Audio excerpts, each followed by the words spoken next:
જય કુખાર મેડીમાં કારણ વગર કોઈ માતા નડતી નથી તે વાત ઉપર માતાજીએ શું પ્રવચન આપ્યું આપણે આગળ વિડીયોમાં જોશું। જય કુખાર મેડીમાં જાહેરમાં ગાદી ભરી અને 10,000 ભાવિકો વચ્ચે મને ગાદી પર આવો બોલવાનો મોકો આલ્યો તો આવું મેલડી કહું। હું બોલું છું પણ થોડું થોડું તમે વાપરતા રહેજો। હું કહું છું થોડું થોડું તમે કદાચ મગજમાં ઉતારતા રહેજો। જીવનમાં તમારા બેડા પાર ના કરું ને તો લગીનું મેલડીને જપું। હા, બીજી એક વાત કહીશ। જેટલાય મારા સાનિધ્યમાં ઘેર બેઠા પ્રવચન જોયા, ઘેર બેઠા મનતા રાખી દરેક ના દુઃખ ઘેર બેઠા મેં મેલડીએ મટાડ્યા હતા। આવું કહું છું માતા। તો ઘેર બેઠા કદાચ મોનતા રાખવાથી કેન્સર મટી જતા હોય, ઘેર બેઠા મોનતા રાખવાથી તમારું ગમે તેવું દુઃખ ભાગી ભૂકો થઈ જતું હોય તો ઘેર બેઠા ખાલી યાદ કરવાથી તમારા દેવી દેવતાના તમારા કર્મોનો કદાચ ગુનાનું સમાધાન ના બતાવી દઉં ને તો મેલડી નહીં। કેટલા નહીં સમાધાન બતાવ્યા, જેટલા નહીં બાકી છે અને જેને જેને બાકી છે ને એને પૂરું કરી આલીશ। આવું મેલડી ગેરંટી આલું। બસ ખાલી 2 મહિના વેઠી લેજો।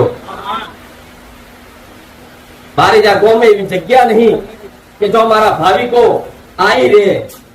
બારીજા ગામમાં આજુબાજુના વિસ્તારમાં કોઈ એવા મોટા જબરા હોલ નહીં કે જો મારા ભાવિકોની ભીડ આવી રે હું મેલડી આવું કહું। એના માટે જ મારા આવા ખુલ્લા મેદાનમાં આવું ભરી સભા મોટા મતલબ બોધીમાં બેહવું પડે। નગર હોલ મળવા બધું તૈયાર છે, હવેથી આવવા તૈયાર છે, છતાંય પણ તમારી ચિંતા કરી કે મારા ભાવિકો તો બેસે, મારા ભાવિકો તો ઉભા રહેશે, આવી ચિંતા કરીને આવી જગ્યાઓ લઈને આવું।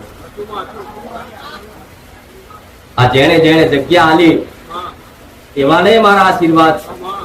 આ છેતી કદાચ હાલનારા વ્યક્તિને હિંદ ભાવ થાય આવું મેલડી કહું। દરેકને ખૂબ નામ છે। પ્રવચન સાંભળતા હોય તો લગીને ભાવિક એવો નહીં હોય કે એને ભૂખ લાગવા દીધી હોય આવું કહું છું। એને ગમે તેવા વ્યસન કદાચ 10-10 મિનિટે જોતા હશે, ગમે તેવા વ્યસન અડધો કલાકે જોતા હશે, પણ મારા સાનિધ્યમાં બેઠા પ્રવચન સાંભળ્યા પછી હું માતા એવું કહું છું ખાલી એક અડધો કલાક એક ધારી બેહી રહે ને તો એનો વ્યસન ના વાપરે હું એ મેળવીશ। કે બધા વ્યસન ભૂલવાની મારા વ્યસનની લત લગાડી, બધા વ્યસન મુકાઈ મારા મેલડીના મારા રોમના નોમની લત લગાડી। જો કદાચ આ વ્યસન કોઈ દાડો ઉતારવા નહીં તો હું આવું છું રંગી બેડીની મેલડી કહું। દરેક નો વારો આવશે, દરેક નો નંબર આવશે, આવું મેલડી કહું છું। થોડો સહકાર મારા સેવકો તમે આવજો જેથી કોઈનો આસ્થા વિશ્વાસ તૂટે નહીં। જેમ કે અમુક માણસો કઈક ભાવિકો એવા આવતા હોય કે મારો નંબર નહીં આવ્યો। માં એક વખત તારા સ્ટેજ ઉપરથી દર્શન નહીં થયા, એક લાવો એક મોકો તો હાલ તારા દર્શન કરવાનો। પણ હું મેલડી એવું કહું છું કદાચ છેટે બેઠા બેઠા મારા દર્શન થતા હોય ને તો આગળ સરનો બેઠા બરાબર રહેશે। હું મેલડી આવું છું। મારા દરેકને સારું કરી દરેકને લાભ આલવો હોય પણ આટલા બધા ભાવિકો હોય એની વચ્ચે આવી વ્યવસ્થા જાળવવી મુશ્કેલ પડે। આટલા બધા ભાવિકોની રસોઈ બનાવી આખું અઠવાડિયું આની શોભા સજાવટ કરવી, આગુ પાછું કદાચ વરસાદ પડેલો હોય તો માટી આગુ પાછું કરવું, આખું અઠવાડિયું મારા સેવકો કદાચ મહેનત કરી થાકી જાય ને છેલ્લે રવિવારે આટલું કદાચ સજાવટ થઈને તૈયાર થાય છે। આટલું વિચાર કરજો। તમે તો ખાલી રવિવાર આવી દર્શન કરીને જતા રહેતા હશો ઘેર, પણ મારા સેવકો આખું અઠવાડિયું રાત દાડો મહેનત કરી કદાચ આ બધું સુવિધા બધી હરખી વ્યવસ્થા કરતા હોય તો એમની મજબૂરીમાં કદાચ તમને કહેવું પડતું હશે કે ભાઈ થોડા આગા જાઓ, દૂર જાઓ। તો કે વ્યવસ્થા કરવી રમત વાત નહીં। ખાલી એક વખત એક દાડો સેવક બની ખાલી ઉભા રહેજો, તમને તમારું ખબર પડી જશે કે સેવક બનવું કેટલું અઘરું છે। મેલડી આવશે એટલે ગાળે ખાવી પડે, કેટલો ઠપકો ખાવો પડે, કેટલું ભગવવું પડે, તારે મારો સેવક બનાય છે એમને મારે સેવા કરવી તે મુશ્કેલ। આવું સોલંકી પેઢીની મેલડી કહું। અને જેને કદાચ અનુભવ કરવો હોય એક દાડા માટે કદાચ મારી જોડે સેવા માંગી લેજો અને હું જે સેવા આલું એ જો પૂરેપૂરું કર્તવ્ય અંગાત પાલન કરી શકે ને તો મેલડી એને સલામ કરવો આવું કહું છું માતા। કેમ કે મારી પૂરેપૂરી સેવા કોઈ કરી ના શકે.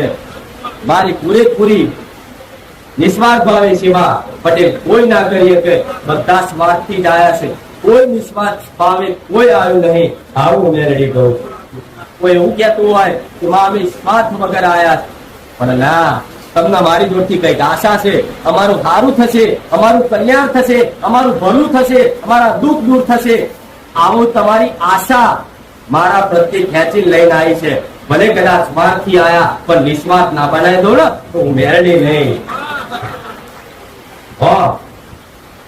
જગતમાં હું એ જ લેવું છું કે જેને માતા નહીં જોઈ એના અનુભવ કરાવી દઉં. જેને માતાના દર્શન સપને રૂબરૂ નહીં કર્યા એના રૂબરૂ સપના દર્શન આલ્યા. આવા તમારા અનુભવ મેળવી આવું છું. કઈ દીકરી એવી કે માં તમે રૂબરૂ ચુંદડીમાંથી ખાયા, અમારી જોડે ઉભા હતા, અમારા રસોડામાં ઉભા હતા, અમારા ઘરના દરવાજે ઉભા હતા.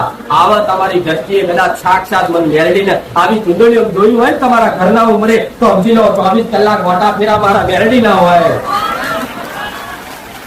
કઈ દીકરા એવા અનુભવ કર્યા કે માં અમે વિડીયો જોતા જોતા તું રોંગ બોલી, માં વિડીયો જોતા જોતા તું રૂબરૂ આવી, માં અમારા ઘરના ધાબા પર તું ફરતી, માં અમારા જૂના ગામડે ઘરના તું ફરતી.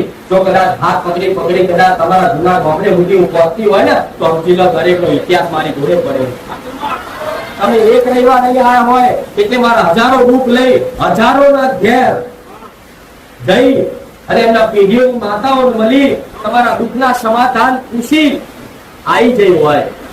મારે કઈ અહીં બેહો ને પછી હું જાઉં એવું નહીં હોતું. તમે એક રવિવાર ખાલી મારા સાનિધ્ય પગ મેલ્યો છે ને, એક રવિવારમાં તમારા જૂના ગામડે જઈ તમારી માતાઓ પૂછી તમારા વડીલોના ગુનાનો સમાધાન કદાચ પૂછી આઈ પાછી આઈ તમને ખાલી અહીં ગામે બેહો ને એટલે સીધો ઇતિહાસ કહી દો. એટલે મારા વાર નહીં લાગતી. નકર એક ઇતિહાસ ફરવા અતરતો કદાચ રાતોની રાત જાય, પેઢીઓની પેઢીઓ જાય. કોઈ ગોવા જો જાઓ, દોણા ન ખાઓ તો એક ખાલી એક સિકોતર પકડવા અત્યારે એક પૂર્વજ પકડવા અત્યારે તો આખી રાતની રાત કાઢી નાખે. તો હાથમાં ના આવે કઈ જગ્યાનું છે ખાલી બોર્ડ તું ચેક કરી આલે કે આ સિકોતર તમારું કોક છે પણ કોણ છે એ ખબર નહીં હોતી. પણ કઈ બાળકો નો આવો અનુભવ કે બેન નોમ મુદ્દે કીધું આવું મેળવી કરું. કોઈને પોતાની માતા કદાચ કોઈ ભુવા ફરી આલે કે તમને મેલેડી નું દુઃખ છે, પણ મેલેડી કોની, કેવી મેલેડી, કઈ જગ્યાની, કયા દોહાની, તમારા દોહાના નામ સુધી હું મેલેડી કહી દઉં છું. એ મારા સત છે. મેલેડી કે ઝોપડી કે સદી ગમે તે માતાનું દુઃખ હોય, પણ એ માતા તમને શું કામ નડે છે એ મારું કામ છે કહેવાનું. કોઈ માતા, કોઈ દેવ, કોઈ શક્તિ તમને કારણ વગર નડી જાય એવું તો જગતમાં કોઈ નહીં. અને કારણ વગર નડવા વાળા મૂળચોદ વિદ્યા વાળા તો ખાલી મારો મેળવીનો ખુખાર મેળવીનો પડકાર પડે ને એને નાહી જવું પડે.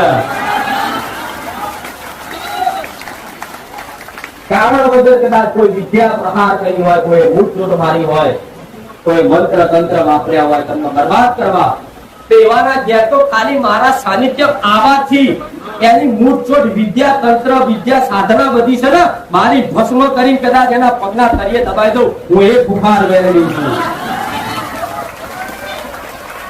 આ તો તમારી ઘરની માતા થોડી આરી થાય, તમારી ઘરની માતા મને થોડી રોકર એટલે તમારા દુઃખ દૂર કરવામાં અમુક વાતે પાછી પડતી હોય. નકર મારા એ પાવર છે ને ખાલી મોલતા રાખવાથી ભલભલાની માતાઓ ધોળવા આવી જાય. હું મેળવી આવું કરું.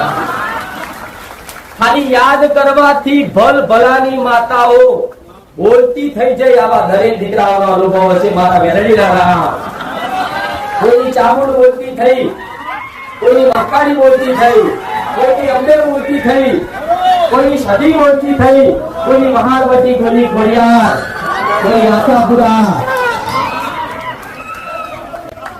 આવી દરેકની માતાઓ જો બોલતી થઈ હોય ને તો મારા સાનિધ્ય આવવાથી, મારા સાનિધ્ય બેહવાથી, મારા પ્રવચન સત પ્રવચન સાંભળવાથી તમારી અંદર આત્મામાં જે શક્તિ તેનેથી અસર તો ઓટોમેટિક જાગૃત ને એક્ટિવેટ થઈ જોડવા એવું મેળવી આવે.